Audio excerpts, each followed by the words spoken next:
dietitian. I'm an IBS dietitian, and my practice is Joy Nutrition Consulting. You will see me on Instagram as ibs.dietitian, and my team is called Team IBS Dietitian. All right, let's get started. So let's talk about what is constipation, right? Oftentimes we think constipation, the older guidelines would suggest the symptoms of constipation include fewer than 3 bowel movements a week. Stool are hard, dry, lumpy. Stool are difficult or painful to pass, so you have to strain, and the feeling that not all stool has passed. And ACG's American College of Gastroenterology, they have a new guideline on chronic idiopathic constipation, and their updated symptoms of constipation is associated with symptoms such as infrequent and incomplete defecation. And this is more or less what we normally see is incomplete defecation. Because sometimes people can have more than 3 bowel movements a day, but if their bowel movement looks like type 1, type 2, or even type 3, it most likely is not a complete evacuation. And when they don't have complete defecation, the stool will build up in the colon, and that can cause symptoms, and then that is what we call constipation. All right, let me keep moving. And in June 2023, American College of Gastroenterology published its clinical practice guideline, Pharmacological Management of Chronic Idiopathic Constipation. So this is chronic idiopathic constipation is very common in the United States. About 8 to 12% of US population has it. And this is a lower GI tract disorder of gut-brain interaction. And this is associated again with symptoms such as infrequent and incomplete defecation. And there should not be mucosal or structural abnormalities. All right, so medical cost on treating this condition is estimated at around $2,000 to $7,500 per patient per year, which can be a huge medical burden. And the impact on a patient's quality of life is similar to those with COPD, diabetes, and depression. So it has a huge impact on the patient's quality of life.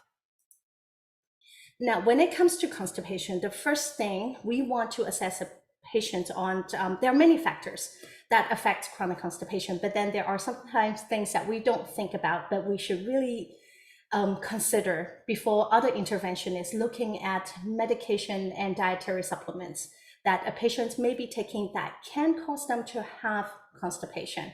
And here is a list of things. Most of these are medications. And then there's also supplements. Iron supplements do tend to cause more constipation. It can irritate the colon as well. And then, of course, the newer medication that everybody's raving about, the GLP-1, such as Ozempic, and we know they tend to slow gut motility down. So these are all things we want to look at when we are working with our patients, making sure that they're not taking anything in the list here, and talk to their doctor, form a team, talk to their healthcare team to see if there's are ways to adjust their medication to help improve their gut motility. Now let's dive into the guidelines that just came out this year. Now, this guideline is more focused on pharmacological agents in managing CIC. But in the guideline, the initial steps are increase fluid, increase fiber, and also behavior change. And in this presentation, I'm really going to focus on these steps that can help us. But to better understand their guidelines, we also want to look at what else is in there, the pharmacological management. So what they have is fiber, osmotic laxative, stimulant laxative, and then there are medications that helps. Sorry. So I'll talk more about this later, but then these are their initial steps before using medications. So, but their first recommendation is fiber. I'm going to share more about fiber in a little bit because I want to get the pharmacological agents out of the way first.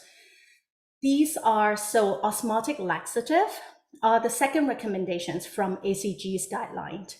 And it is a great tool for people with chronic constipation because what osmotic laxative does is it draws fluid into the colon to soften the stool and help stool come out easier and faster. And you can see Miralax is the top here, and that is PEG, P-E-G. The recommended starting dose is 17 grams daily. And the side effects can include bloating, abdominal discomfort, and cramping. And there's no clear maximum dose, but you can start your patient on 1 dose daily. And it is very low cost, estimated $10 to $45 per month. And response to PAC has been shown to be durable for over 6 months. So this is great first line recommendation. And you will see most doctors will recommend Miralax as first line after fiber.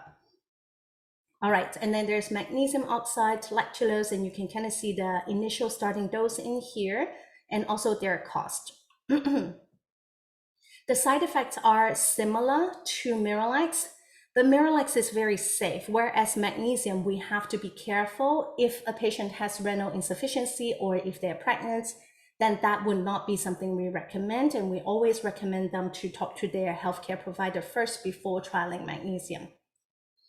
And lactulose, again, is very safe, and it is the only osmotic agent studied in pregnancy. Okay, and then there are stimulant laxatives that are recommended as well in here, Doculax and Senna. So both of these are stimulant laxative, and what they do is they stimulate our gut muscle to improve gut motility, for the gut muscle to contract and help stool pass. They are also very affordable, and then the starting dose is listed here. All right, let's keep moving. And then there are prescription medications that you will often hear from doctors or from your patients that they are taking or trialing when it comes to managing chronic constipation. I'm not going to go into the details here, but you can see they can be very expensive for patients. These are per month cost. And now let's go back. Now that we're done with the pharmacological agents, let's go back to talk about a holistic approach.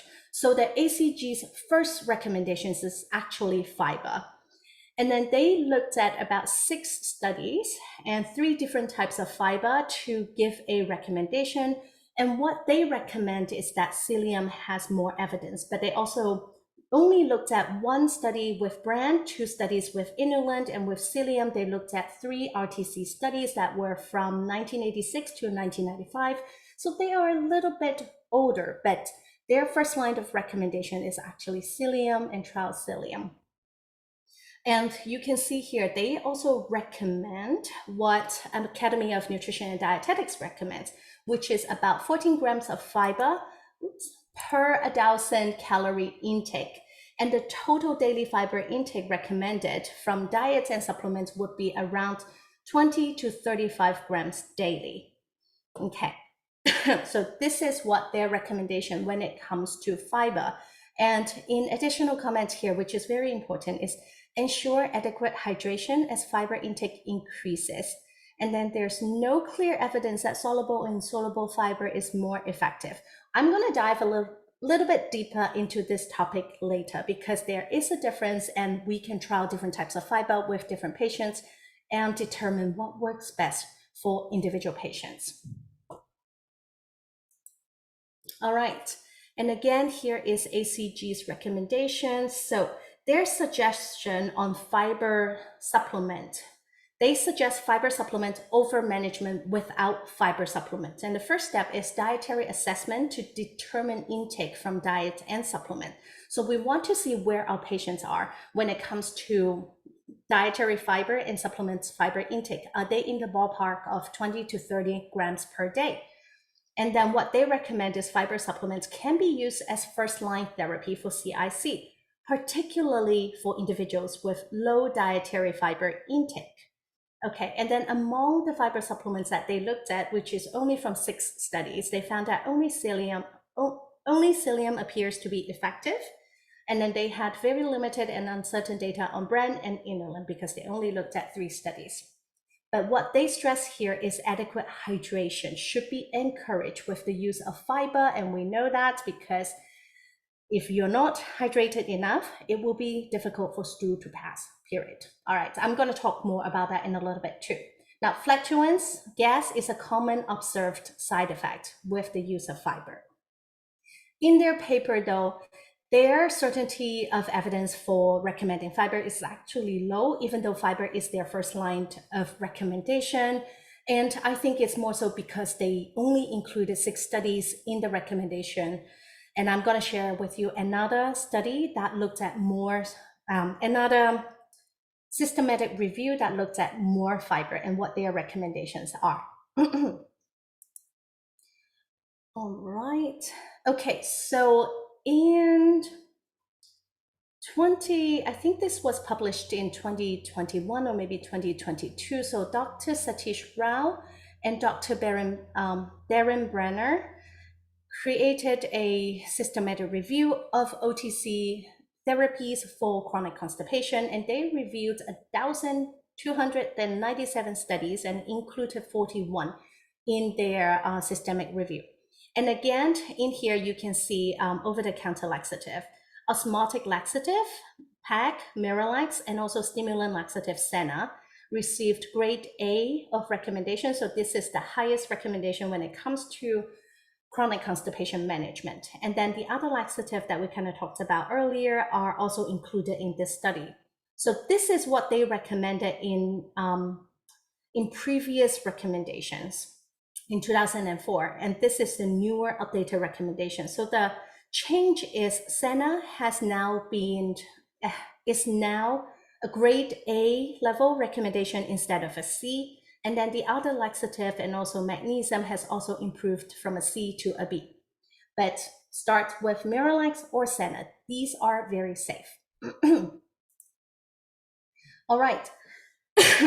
In this systematic review, they also looked at a lot of fiber, a lot more than the previous ACG's guideline. And we want to see what really works and why we make such recommendations, right? So here are some of the products they look at. Basically, a lot of fruit-based laxative and food with prebiotics fiber, looked at kiwi fiber, mango, ficus, prunes, and then a rye bread with yogurt, and then these yogurt with galacto-oligosaccharide, so GOS, prunes, and linseed oil. So all of these have a B grade recommendation. And you can see here with the soluble fiber, they have psyllium here with a B grade recommendation. So again, psyllium is recommended in this systematic review. And this is a good complement to the ACG guideline when we are making any recommendations for our patients, because they reviewed a lot more fibers in here. And also, it can help us better support our patients when recommending different types of fiber supplements. Okay, let's talk more when it comes to dietary intervention, and that is including fiber. The ACG's guidelines also said recommendation of fiber is conditional, and the condition depends on how much fiber a patient is already intaking or eating at the time. And dietary assessment is extremely important to determine total fiber intake from diet and from supplement. Now, according to NHANES records from the past 10 years and from the 2020 American Dietary Guidelines, over 90% of Americans don't consume enough fiber. I'm going to talk more about this later. So dietary assessment of fiber is really important. Okay, and there are multiple ways for you to do the 24-hour dietary recall. In my practice, what we do is we have a form for patients to fill out to share with us what their 24-day looks like when it comes to food intake, exercise, and fluid intake. They fill it out as best as they can. And then we also do another 24-hour recall when we have our initial assessment or initial consultation with our client. And I will share this not to shame clients, but we all have our ideal day of how our day usually run like. We eat breakfast, we eat lunch, we may have a snack, we have dinner, and then this and that, and then we go to bed. But in reality, the ideal day does not happen very often. So if you're doing dietary, so what we see is what people write down is usually not what they did the previous day, because when we are doing our intake, we really do a very detailed 24-hour intake from the previous day. A lot of what we hear is, Yesterday was not my normal day. Normal days don't always happen. It may happen once a week, and patients think that that is their norm, when in reality, normal is probably more all over the place. Now, there are some people where they just have really structured, very fixed structured stay. That happens, but it's not very common. So doing your fiber assessment, dietary assessment, 24-hour dietary recall is extremely important to understand what a true day looks like for your patients. Now, my recommendations for dietitian is we can leverage fiber supplements, but what we really want to do is start with improving diet quality by increasing fiber intake and variety, which we always know and we always say, eat the rainbow, and which is why this is so important. I'm going to talk more about why this is important, and fluid intake is really important as well. And when we do our dietary recall, always ask about fluids. When are you drinking water? How much water are you drinking? Did you finish the cup with your meal? These are all things that can really help us understand a person's diet and their hydration status. Now let's dive a little bit deeper into fiber. So what I recommend usually with dietary fiber goal is, especially for the population with chronic constipation, is about 25 to 38 grams of fiber per day. But that depends on the patients, right? It depends on their gender, it depends on their size, and it depends on their caloric intake. But this is a good ballpark to start working, to work with your patients with. Now, we should also talk about fiber properties as well when we are talking about fiber supplements, because there are many supplements on the market and we need to figure out something that works for your patients. So the first question is the fiber soluble, right? The solubility. Do the fiber particles dissolve in water? Now, soluble fiber helps in one way, but insoluble fiber actually improves gut motility and also reduce transit time. And you can see here, if something is not soluble, it actually helps improve laxation and regulation. And this is a study that came out in 2022 from the British Medical Journal that dive into fiber and their recommendation. I'll share with you their recommendation in the next page. But first, we really need to understand fiber properties, right? So solubility, and then the next thing we want to ask is the fiber gel forming? So the viscosity of the fiber, does it form gel when it is hydrolyzed? So if it's soluble, then the next question is the viscosity. So if it's gel forming, then it bulks up and helps improve stool bulking. And that can help stool comes out faster as well. And then the next question is the fiber fermentable? So psyllium is here. Psyllium is the only fiber that is not fermentable. And this can be the reason why we recommend psyllium first, because it's soluble and it's gel forming and it's not fermentable. So it don't cause more excessive gas when it's not fermentable. And it may be why it is the first line of recommendation and better suited for resolving constipation at first. But we can trial other types of fiber as well, because psyllium is, sometimes patients just don't tolerate psyllium, and that's okay as well. But we do want to, again, focus on improving diet quality. When we eat food, right, we eat fruits or vegetable, we are getting all different types of fiber in our diet. When we take a fiber supplements, we are getting single property fiber to improve gut function. And let's talk more about that next. So the article from British Medical Journal, this was actually published in 2022. And the title is Fiber Intake for Optimal Health. How can healthcare professionals support people to reach dietary recommendation? So what they also point out too, and we all know that, is appropriate fiber intake can decrease risk of inflammatory bowel disease. It can decrease risk of colorectal cancer and a lot of other conditions as well that are not GI related too. And with respect to disease prevention, the first line of defense is really encourage people to meet their dietary intake, variety of food and getting enough fiber in from their diet instead of supplements. Because when we are getting in from the diet, we are getting the fiber in from the diet, we get a lot more variety of fiber. And the fiber helps feed different gut microbes, different groups of gut microbes.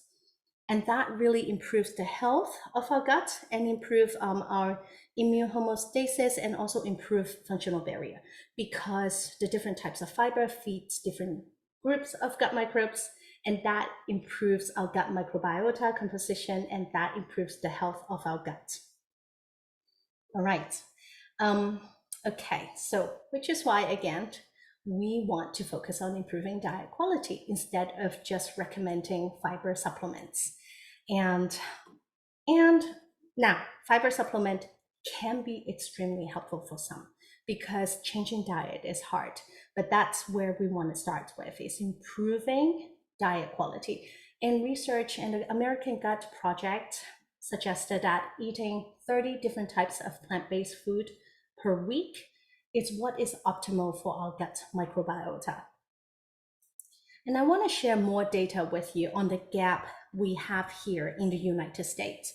So this is from the Dietary Guidelines of America in 2020, that was published in 2020, and this is the Dietary Guideline for 2020 to 2025. And what they have here is they published the results that NHANES collected from the past 10 years. And you can see here, more than 90% of Americans do not meet their fiber goal. Actually, more than 90% of women don't meet our fiber goal, and more than 97% of men don't meet our fiber intake. And in the reports, they break it down into different age groups. So age 19 to 30, you can see the blue color here, the teal blue color here, they are the recommended intake range. And then the purple color here is the average intake for this group. And for vegetables, we are not hitting any of the intake ranges, recommended intake ranges here. And then for the older group, well, not older, for the 31 to 59 age group, we are, again, most of the items, we're just not hitting the recommended intake for the food groups that we need to be eating. And then here is a chart for grains. So we are eating enough grains, but most of our grain intake comes from refined grains.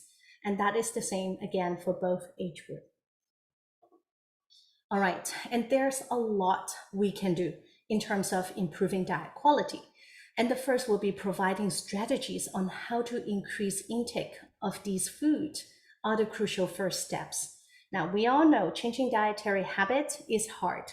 So we really want to start from the basics, and that is planning grocery shopping, making the food available at where the patients will be eating. So if they're buying all this food and storing in the fridge at home, but they don't bring the food to their workplace, then it's not available for them. So we really want to break down the steps and help our patients work on those step by step to get to a better place. And again, improving diet quality is extremely challenging. And this is where dietitians are trained for, and why it is important to incorporate a dietitian in your care team to provide better care when it comes to GI nutrition.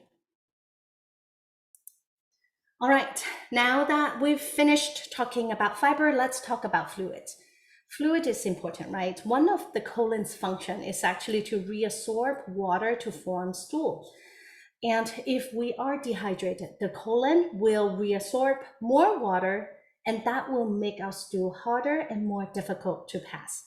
So in a sense, increasing fluid intake should take priority before increasing fiber, because fiber draws water into the colon, to the ones that are soluble and the ones that are gel forming, right? They will draw water to make the stool softer. But if we don't have enough water in our system, our body will prioritize reabsorbing the water from the stool, because we are dehydrated and we need the fluids for our bodily function in every single part of our body. Okay, and again, assess fluid intake using the 24-hour dietary recall, and make sure we are asking those hard questions. People will say they bring a big water bottle with them everywhere, but if they're not finishing the water bottle, they're not drinking the fluids. So ask those detailed questions, understand your patient as much as you can. this is where we can really make a difference.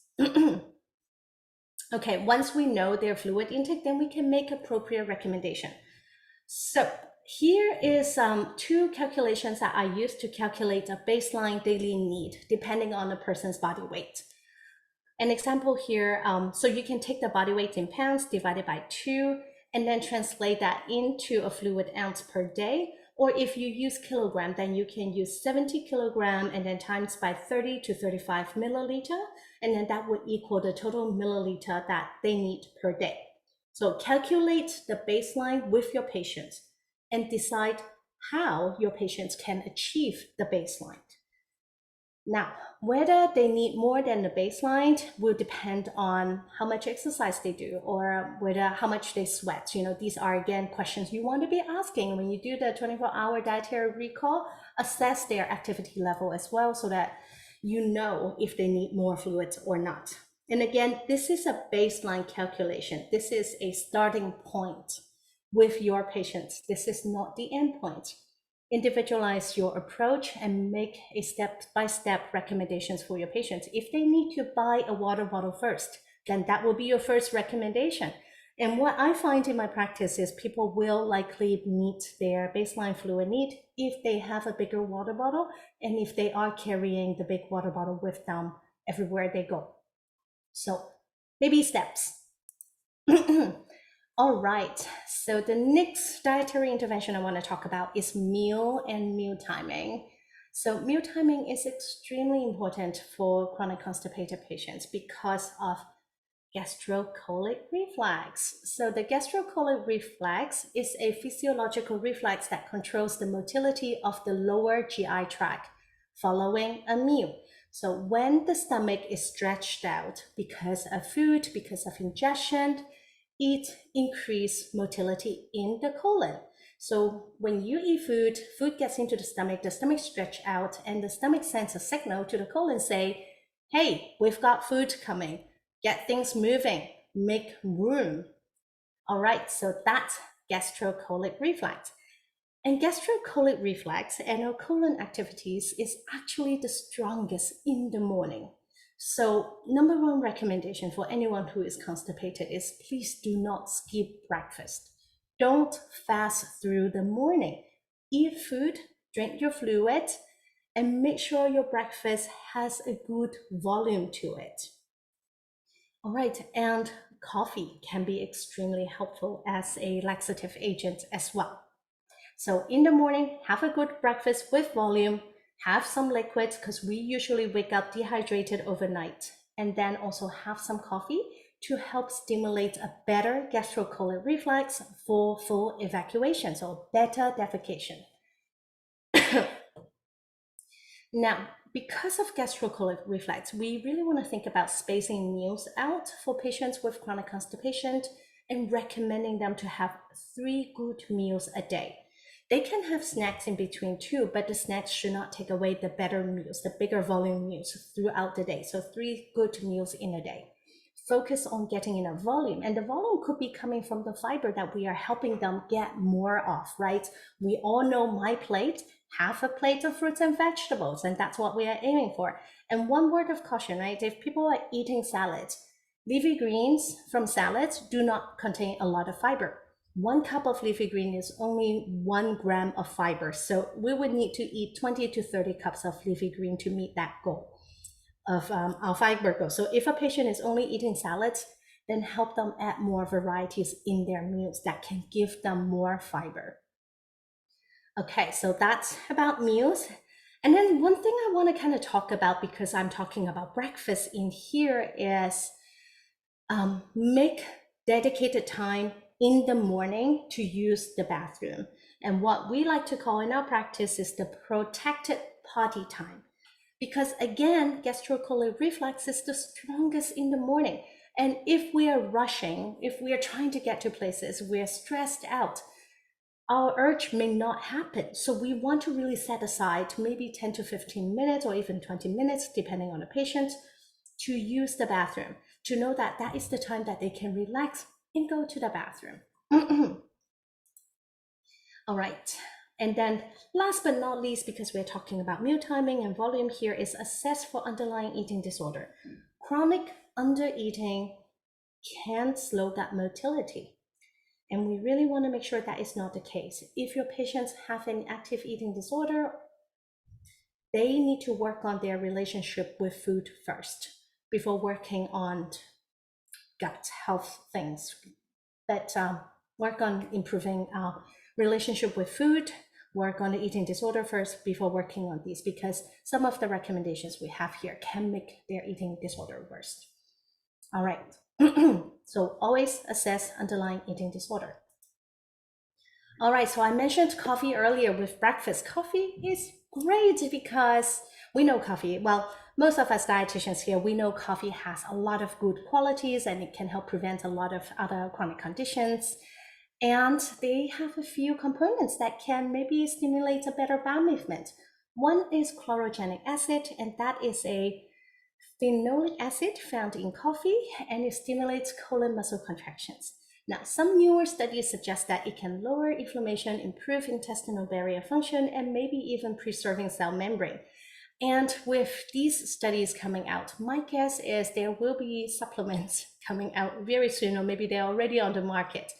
We know we can get this from coffee, and it's probably safest to get it from coffee because we know most supplements on the market are not regulated and most of them are not third-party tested. So, but coffee does contain chlorogenic acid, and that can be very helpful. And coffee also contains caffeine that can stimulate a colon muscle contraction as well, that can help us to have a better evacuation. And then coffee is usually a warm liquid. Some people like to drink it cold, but that's okay because the fluid adds bulk to the stomach. Again, that can stimulate a stronger gastrocolon reflex and help us have better defecation. All right, word of caution on coffee though. Some patients may have reflux. In these cases, you can try a lower acid version of the coffee. There are a lot of coffee that have a lower acidities nowadays. So that's something you can try if a patient have reflux. And another caution is caffeine late in the day can interfere with sleep. I'm going to talk about sleep later, but we really want to have better sleep quality and enough sleep to have better gut motility and better gut function. So if a patient is sensitive, we can recommend them to stop caffeine earlier on in the day. Usually my recommendation is cut off either 12 p.m. or 3 p.m. or even earlier if a patient is more sensitive. But if you drink coffee with breakfast, that's usually safe. All right, alcohol. Alcohol is interesting. So most of the studies on alcohol and gut motility has been focused on upper GI tract. So not a whole lot of studies that were done on the lower GI tract, but there were some studies that suggest that alcohol consumption can lead to constipation due to dehydration and slowing of intestinal emptying. Now that's occasional alcohol consumption, but chronic alcohol intake may cause an overgrowth of bacteria. And research for long-term alcohol use suggests diarrhea is more common. And that may be because of the bacteria overgrowth in the wrong parts of the GI tract.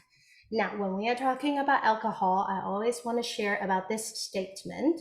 Alcohol is a toxic, psychoactive, and dependence-producing substance that has been classified as a Group 1 carcinogen by the International Agency for Research on Cancer decades ago.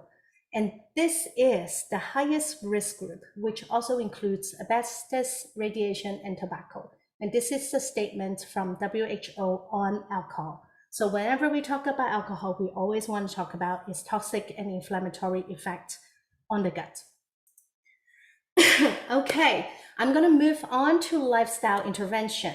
So one of the first line of recommendation from ACG's guideline, again, is fiber, fluids, and also lifestyle, exercise, right? But when we talk about exercise, we really, again, want to talk about hydration, hydration, hydration. When we exercise, we sweat more, so patients will need more fluids to make up to it. And one recommendation is don't go into an exercise dehydrated. So really encourage fluid intake before, during, and after exercise. And then the intensity of exercise can also affect gut motility as well. We know that high intensity exercise can actually lead to more constipation. Well, one, maybe because we're sweating a little bit more and people are not rehydrating as fast as they could, or they're not hydrated from the get-go. And two, when we are doing high intensity exercise, it actually draws water out of our digestive tract to go to our extremities, our arms, our legs. And the decrease in blood flow in our intestinal tract can lead to one, more inflammation, and two, slower motility. All right. So what I usually recommend for patients who are already experiencing gut symptoms, right, do moderate intensity exercise. And these are the exercise such as walking, cycling, or any kind of, or yoga, any kind of exercise where you will be breathing a bit more deeply, and then you can still form proper sentences without breaking up because you're huffing and puffing. So moderate intensity exercise can actually improve motility. It can decrease stress as well. So that's what I usually recommend. And then of course, movement that has an up and down motion can also help stimulate a bowel movement. In regards to exercise, right? Personalized approach is always the best practice. So learn more about your patients, what works for them, and make recommendations accordingly, and make sure they are well hydrated when they are exercising. Okay, sleep. So we kind of talked a little bit about sleep earlier when we talked about caffeine, and we don't want to be drinking or eating foods with a lot of caffeine later on in the day because it can interfere with our sleep quality. Some people may tell us, I can still fall asleep even if I drink a cup of coffee before I go to bed. Yes, they might be able to fall asleep, but the sleep quality would be affected. And we really are looking at enough sleep, so 7 to 9 hours of sleep, and good quality sleep when it comes to improving gut function and improving gut motility. So sleep, not getting enough sleep can affect our stress level, and stress can affect our gut motility. All right, and there are studies that looked at sleep, and they found that people who don't sleep enough actually have a less diverse gut microbiota. So their gut microbiome has less diversity, which is quite interesting.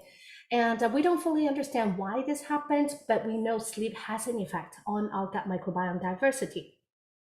Now, when it comes to sleep, right, if your patient is suggesting they have sleep issues, they have difficulty falling asleep, or they may be snoring, or if they have obstructive sleep apnea or other sleep disorders, we want to refer out, or we want to let their physician know that this might be an area that they need to look into to help them improve sleep.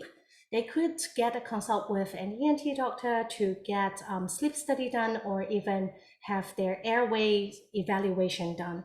And then there are sleep specialists out there that studies sleep medicine, and we can refer our patients to these practitioners to help them understand better on how to improve their sleep quality. All right, and then another lifestyle intervention that I want to talk about is pooping position and then pelvic floor issues. So I didn't know this, but there is a name for devices like the toilets do, and this is image from Squatty Potty, which we all love because they are affordable and they really help improve defecation. So this is called defecation posture modification device. What a fancy name. So these devices positively influence bowel movement duration, straining patterns, and complete evacuation of bowels. And studies that I have quoted here. I think, so you can see here, the angle really matters. So squatting while having a bowel movement changes the anorectal angle and may allow for easier defecation. Now, some patients may have pelvic floor issues, and actually up to half of the chronic constipated patients may have a pelvic floor issue.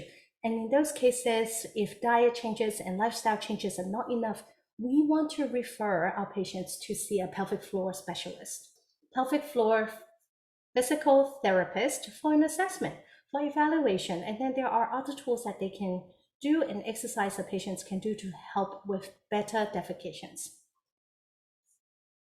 All right. Okay, another thing we want to talk about, because Again, with chronic constipation, right, what we see is it affects female more than it affects male. And our menstruation cycle and our hormones may be one of the reasons why. Okay, so this is a normal monthly menstruation cycle. And we can see that this is body temperature, here are some hormones, and then here is estrogen, and here is progesterone. So progesterone is the hormone that helps us carry through a pregnancy. It is also a hormone that increases after ovulation before our period starts. So there is a good 1 to 2 weeks time where our progesterone is at a higher level before our period starts. And progesterone actually slows gut motility, which is why a lot of women have constipation when they are pregnant. Yes, the fetal position can be pushing on our colon, but our hormone plays a role into that as well. So every month when our progesterone increases, this can lead to more constipation. And for a lot of us, this can then lead to chronic constipation if we don't address the constipation. So what I usually recommend in cases like this is really start tracking our menstruation patterns and see if it correlates to what we are seeing here, if the patients have more constipation during the PMS time. And then sometimes patients will tell you, when my periods start, I get period poop, and that is diarrhea during their periods. And it's very common as well because there is another hormone, it's called prostaglandin, that is produced when we have our periods, and that is the hormone that helps shed our uterine lining. And that hormone can get to other organs in the abdominal area because all of the organs, right? The colon, the uterus, they're all very close together.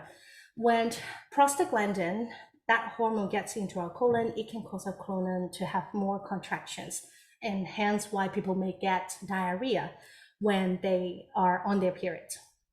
Now, we want to go back to talk about constipation. If we see a pattern with a patient when they have, after their ovulation, before their periods, they're more likely to be constipated, there are tools we can do to help them resolve the constipation or help them maybe at least understand their body a little bit more. And then the tools here includes, again, over-the-counter laxative, right? That would be your osmotic laxative, senna, magnesium. And then one thing we always want to think about too is increasing fiber intake. Increase your fruits and vegetable intake, and then also increase fluid intake. And for those of us who are women, we know these periods of time, we tend to be more stressed. Focus on stress management strategy with your patients as well, and maybe help them find some self-care exercises that can be more helpful during this time to bring their stress level down. Okay, and I'm going to talk more about that next. Okay, so constipation is the most common kind of functional gut disorder. And when we talk about functional gut disorder, we have to talk about the gut-brain axis. And the gut-brain axis really refers to the communication between the brain and the gut. So there are many things that can play a part into this communication, as you can see here. But in this presentation, I want to focus on more of the practical tools that you can use to help your patients improve the gut-brain communication and the gut-brain interaction here to decrease symptoms. Okay, lifestyle interventions. So our brain and our gut is actually connected by the vagus nerve. And you can see the vagus nerve also connects to our lungs, to our heart, and to our liver. And when we talk about improving gut-brain interaction, we are talking about stimulating the vagus nerve as well as doing other things about stress management. So with stress management, we can help patients and recommend maybe some modification to the lifestyle to decrease stress. And that can be incorporating exercise. Practicing gratitude is one that I find to be very, very helpful. And then of course, meditation and also doing exercise such as yoga or even gardening or other things or going out into nature, like incorporating more things into their life that can help them bring down the stress level. Now, I was talking about the vagus nerve here, and you can see all of the organs that the vagus nerve is connected to. So none of the organs we can control. The only thing we can control here is the lung, and which is why there are some what we call respiratory vagal activation techniques here, where we can manipulate the movement of our lungs for better stimulations of the vagus nerve. And when we stimulate the vagus nerve, that actually helps us improve gut-brain interaction. And here are some of the techniques. So breathing, deep diaphragmatic breathing is extremely helpful. Singing, humming, gargling water, these are all ways that we can stimulate our vagus nerve by activating our respiratory tract. And then another thing that breathing here, it actually really helps with stress management as well. So this is one of the techniques that I recommend the most when it comes to improving gut-brain interaction and improving gut function and improving gut motility. And it's so easy to do. Key is make it small steps for your patients to implement it into their day. Don't tell them to breathe for 5 minutes, tell them to breathe for 1 minute. The smaller the step, the more easier it is to be incorporated throughout the day and really help them. So something else to think about and making it more practical for your patients to use. Now, there are other therapies that can help improve our gut-brain function as well and can help improve stress management. So cognitive behavioral therapy is, of course, we all know is extremely helpful. We can refer patients out, or we can let their physicians know that, hey, this is something we may want to consider with our patients here. And we know not everybody have access to a therapist. There are electronic devices here that can help make it more accessible for patients. And Mahana is one of the brands that offers it. Prescription is needed, so communicate with your patients and communicate with their healthcare team as needed. And then there is also gut-directed hypnotherapy. So Nerva is the company that provides gut-directed hypnotherapy. You can do it on your phone. This is quite affordable and accessible for everyone. No need prescription for that, and it can be a good tool to use for your patients. Okay, the next topic I'm going to move on to, we are probably going to run over time here, but the next topic, I just want to give everybody a fair warning. We still have some materials to go through. Hopefully I can wrap up in the next 10 minutes, but we will probably run a little bit over time. So food intolerance is one factor that we see a lot in IBS patients with chronic constipation. And the AGA, which is American Gastroenterological Association, updated their guideline this year on belching, bloating, and distension. And this is one of the flowcharts that I find to be extremely helpful, because when we look at constipated patients, right, they likely, some of them may have belching, some of them, they will probably all have bloating and distension. And before we investigate food intolerance, we do want to try to resolve the constipation first, which is all of the strategies we talked about earlier, right? Using some laxative, using fiber, increasing fluids, and gut-brain therapies.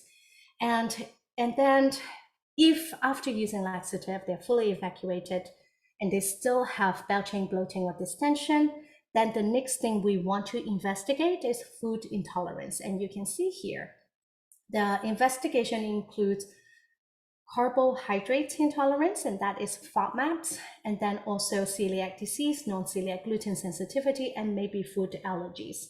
So these are things that we want to investigate. And what are the treatments? So the treatments are investigate carbohydrate intolerance or FODMAP restrictions. Well, FODMAP protocol is not just restriction, right? It's a full protocol where people restrict, reintroduce, and identify their triggers. And then their other recommendation is gluten-free diet for celiac disease, or if suspected non-celiac gluten sensitivity. And I'm going to talk about that next. And I'm going to share a case study with you on non-celiac gluten sensitivity, or what we like to call non-celiac wheat sensitivity. Okay, so carbohydrates intolerance. The first line of recommendation is probably low FODMAP diet. Work through the full diet and see if a patient is intolerant to FODMAP and what group of FODMAPs they don't tolerate and their level of tolerance. Once you identified their group that they may not tolerate, then we can recommend other strategies to help them manage. And like FODzyme is one enzyme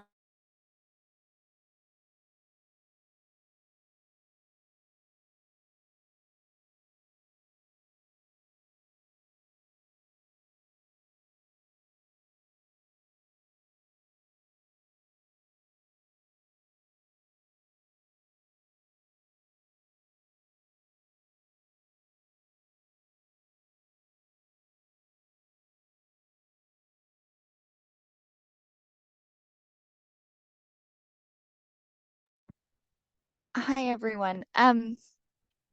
Hopefully we can get Jessie back in a second. I'm not sure what happened. Must be her Wi-Fi connection.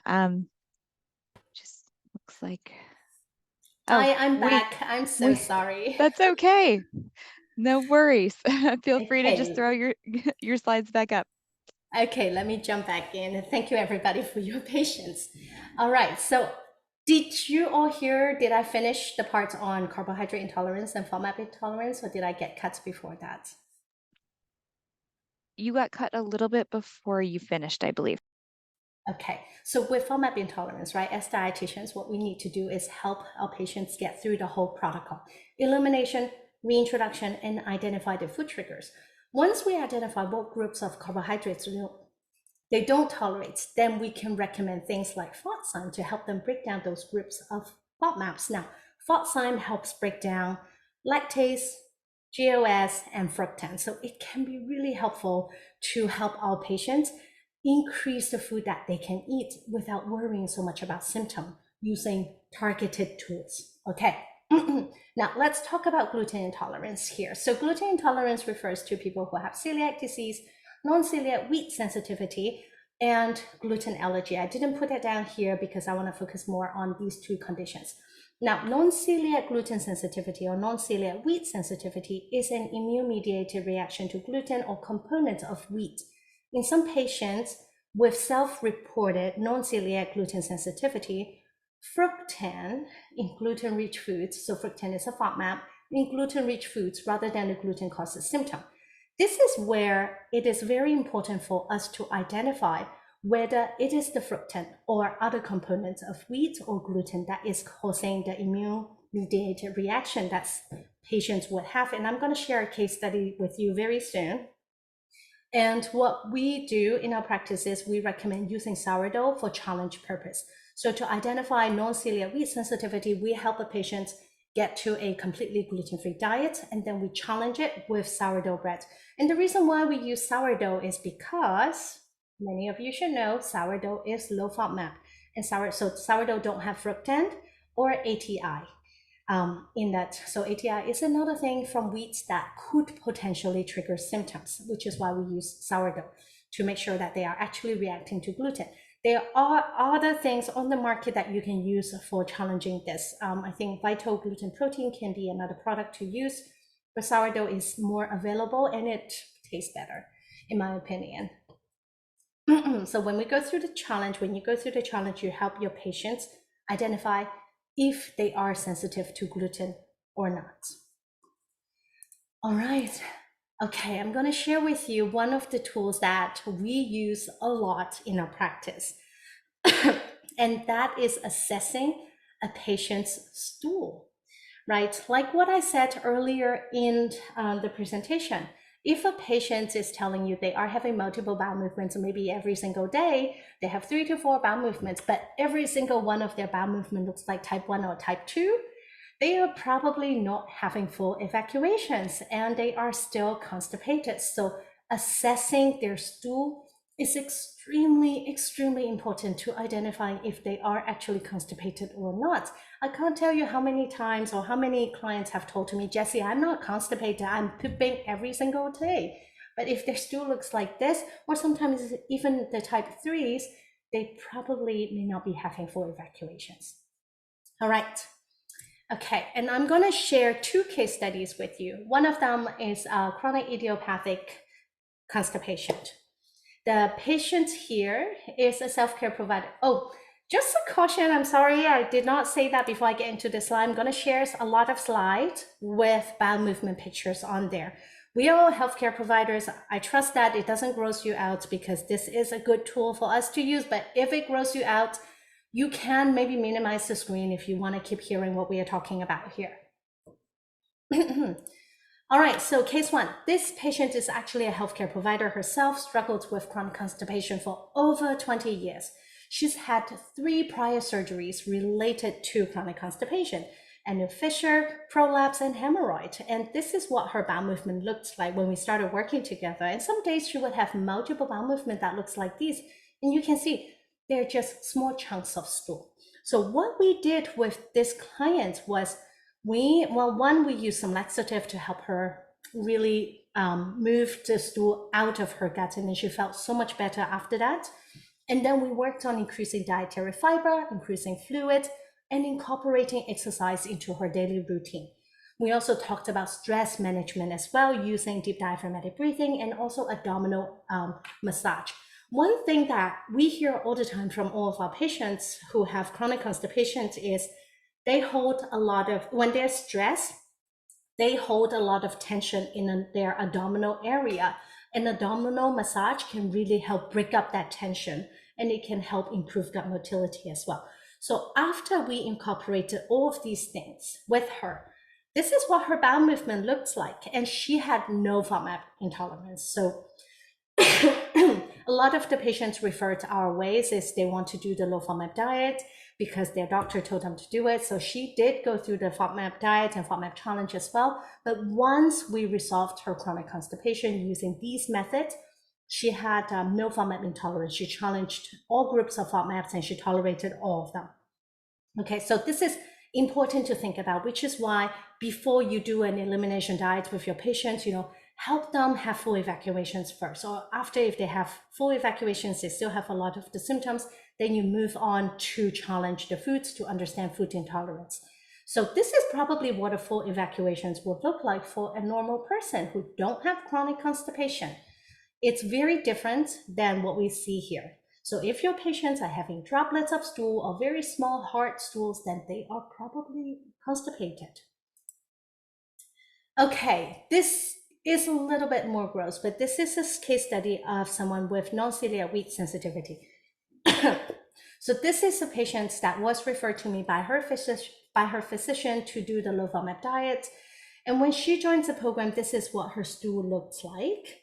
And then when we started using some laxative, this is what her stool looks like. You can see that she started to have very small, tiny little paplets of stool that are pointy on both ends, and she's actually having more of a diarrhea than what we saw here, more full evacuations when people use laxative.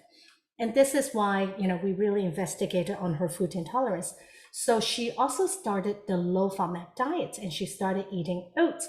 And one of the comments she made to me is she never ate oats before. She doesn't like oats, but because of the low FODMAP diet, she started eating a lot of oats.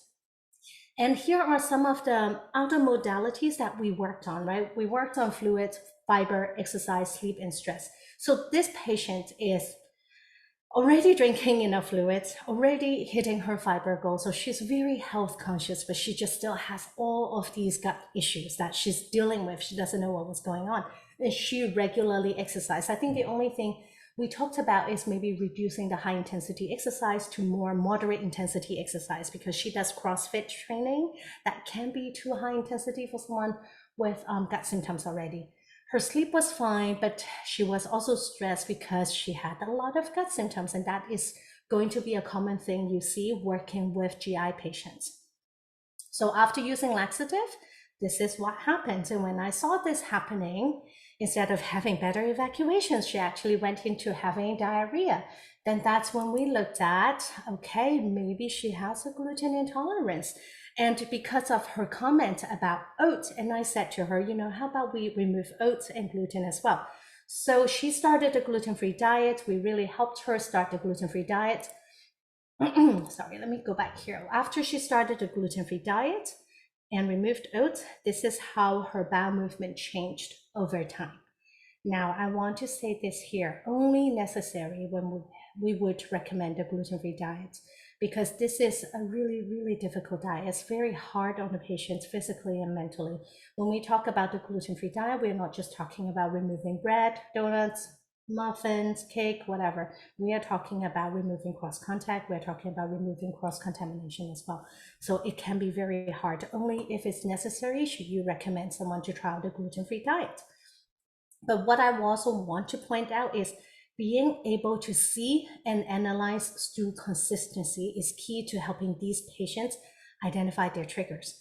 See how her stool changed after she got on the gluten-free and oats-free diet. This is like magic, for those of us on my team, we are singing and dancing in the background when we see the transition.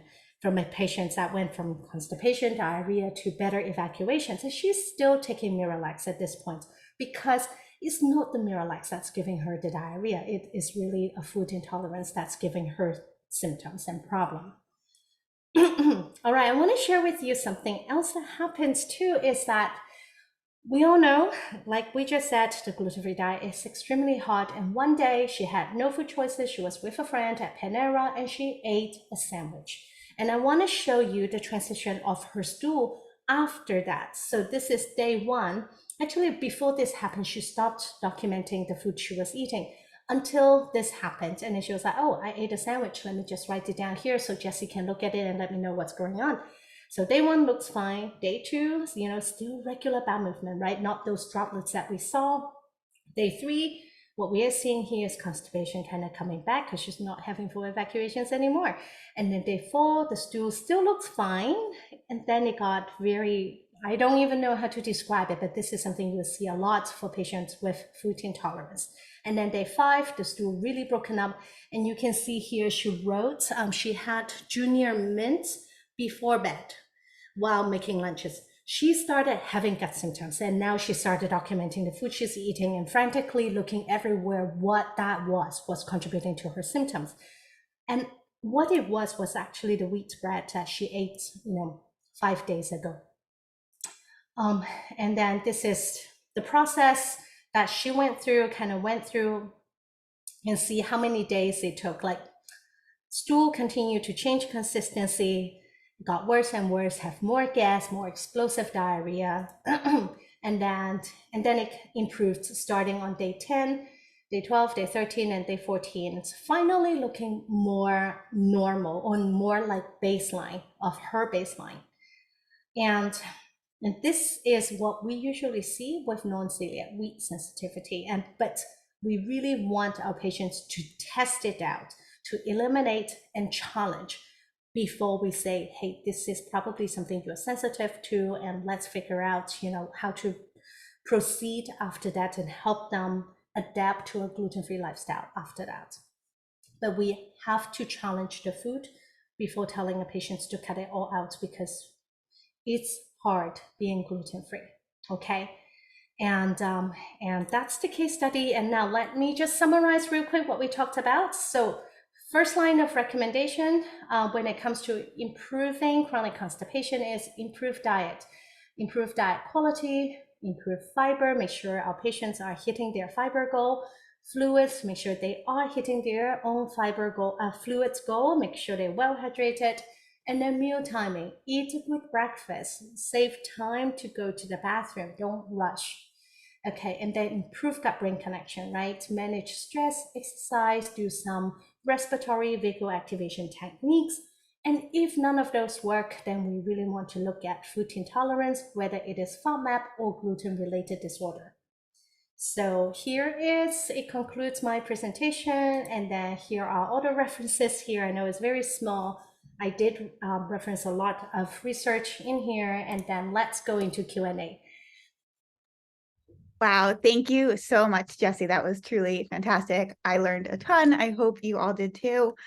We have a ton of fantastic questions here. We'll get through a couple of these and then follow up with others that we don't get to. I'm going to go through and just kind of choose a kind of assortment of them, so we hit on a few different topics and try to go over what seems to be common themes in the questions. So the first one would be around kind of adjusting the water and hydration and fiber goals for anyone who's maybe in an overweight category or has a overweight BMI. Sorry, hydration status if somebody is overweight? Adjusting the goals and any recommendations there. I don't have a lot of recommendations, because sometimes if a patient have a higher weight, I don't like to use the word BMI because we know they are not as accurate. If a person have a high weight and the fluids recommendation is way out of the ballpark, right? Like 3, 4, 5 liters of water per day, then we probably know that is not what we would recommend, and maybe staying with 2 to 3 liters per day will help your patients to maybe get to a higher level of the 2 to 3 liters, and then see how they do, whether they need more or not. So it's a very personalized approach, but you don't have to go way overboard that people are peeing all day long. That's not our goal as well. Thank you. Very helpful. Here we have another few questions that are around the kind of timing of fiber supplements, when to take them, with a meal, without a meal, any recommendations you have there? I usually recommend fiber in the morning because, again, gastrocolic reflex is the strongest in the morning, and we really want to stimulate a better evacuation. And that can help bulk up our meal in the morning. And we know breakfast is usually not the one that we eat most food on, and we usually may not be eating enough fiber in the morning as well. So that could be a good meal. And sometimes what I also like to recommend is smoothies that have vegetables and fruits in it. And patients can add more things like frozen fruits, avocado, or even chia seeds in there to help improve their fiber intake in the morning. It doesn't necessarily has to be a fiber supplement. We want to think more food-based if it's doable for the patients. Now, it may not be doable, so depending on what the patient wants, but morning would be a better time. But sometimes, again, it depends on the patient. If they tend to be really good with their fiber intake through the day, but some days they may not be hitting their fiber goal, and at the end of the day, they realize they're not hitting their fiber goal, or they realize they haven't eaten as much fruits and vegetables as intended, which it happens to all of us, right? Supplementing fiber at night can be helpful as well. So it really varies person to person. Start with the morning if necessary, but they can take it at night as well to make up for what they didn't eat in the day. Thank you. Great. Very helpful. Here we have a question from Jessica regarding the gastrocolic reflux. She says, I often have clients with IBS who mistakenly ID foods as triggers for diarrhea because they have symptoms right after eating. What do you find helpful for these clients? And then she also follows up with, can those symptoms be attributed to the reflux itself and not just the FODMAPs and or the stress? I mean, yes, it definitely can. If someone is already struggling with diarrhea, then sometimes the gastrocolic reflex is just making it worse, right? So, but if depends on the type of diarrhea they have, we want to assess to see, is it a malabsorption kind of diarrhea, or do they have more gas production with the diarrhea? Then we want to see, do we want to do the FODMAP diet? I mean, we do see a lot of diarrhea patients tend to respond better to the low FODMAP diet compared to chronic constipated patients. Smaller meals would probably be recommended for someone who struggles with diarrhea so that we reduce the gastrocolic reflex reaction in these patients. Thank you. Great. Here, we've also had a few different questions about partially hydrolyzed guar gum. Wondering if that came up in the research or if you have any kind of additional insights to share on that. Yeah, so it was in the fiber research is in the, I think it's the soluble viscous group. So it's soluble in water, it forms gel, it is fermentable. So it does help with chronic constipated patients. And it is actually something we recommend routinely as well because they are very gentle. Most people tolerate it very well, and it helps improve gut microbiome in some of the studies we've looked at. Now, ACG's guideline did not incorporate that, and Dr. Rao's guideline recommendation also didn't incorporate PHGG in there, so I didn't kind of talk about this in this presentation, but it is one of the fiber that we recommend routinely, especially for people who have a more sensitive gut. Great, thank you. Here's a question we have about any recommendations for abdominal massage. Oh, yes. So the ILU massage is something I recommend the most. Now, any type of abdominal massage is extremely helpful. Just like moving things around, breaking up that tension can release a lot of the stress and the tension in the gut. Because what you will hear, or maybe ourselves can't understand as well, as when we are stressed, we hold our muscles. And for people with chronic constipation, we see that more often, and they hold a lot of their abdominal wall muscle in their abs area. And when they do the massage, it really helps break up that tension so that it gives, it just helps stimulate things move a little bit better. We see that benefits diarrhea patients as well, especially when they're having diarrhea. So any type of abdominal massage can help. We can start with the ILU, but sometimes patients find the ILU to be too annoying. Then you can just tell them to move anywhere, like moving around their guts. That can be helpful. Great, thank you. Here we do have a question about sourdough. So asking, not all sourdough is low FODMAP per the research, correct? So maybe some advice on identifying the right kind of sourdough to use for the trials mentioned. Yeah, so with sourdough, we definitely want to find something that is fermented overnight or at least proofed for a good amount of hours for it to be low FODMAP. So if a patient can find something that is made in a local bakery, you know, they can ask about how long it's been fermented for, proofed for. That helps in finding a sourdough that is lower in FODMAP and ATI as well. It's hard to have that kind of information if you go to a grocery store. But some of the brands do put it on their label. Not all brands do. So in these cases, go to a local bakery, ask them. Usually local bakeries have the better quality sourdough that they proof overnight.